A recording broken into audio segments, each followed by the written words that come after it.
Connaître les évolutions de la liquidité bancaire est une problématique cruciale pour les banques. Le but de notre projet est d'étudier les interventions dites non conventionnelles des banques centrales et de mesurer leurs impacts sur la liquidité bancaire. La Banque centrale européenne, la banque des banques, assure la stabilité financière de l'Union européenne. Dernièrement, elle a eu recours à des interventions dites non conventionnelles, car sortant de sa fonction habituelle.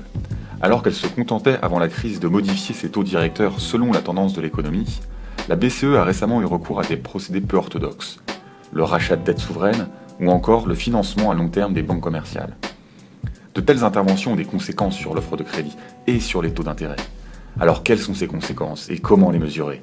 C'est exactement le but du logiciel DSBL Software.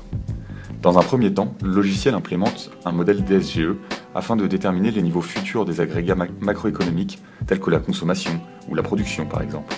De ces valeurs, nous pouvons déduire un taux d'intérêt global de l'investissement.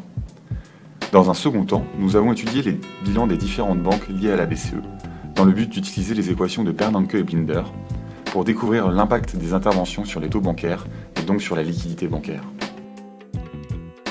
DSBL Software est donc un logiciel libre de prévision économique. Simple d'utilisation, ergonomique, il implémente une manière innovante de prévoir la liquidité bancaire.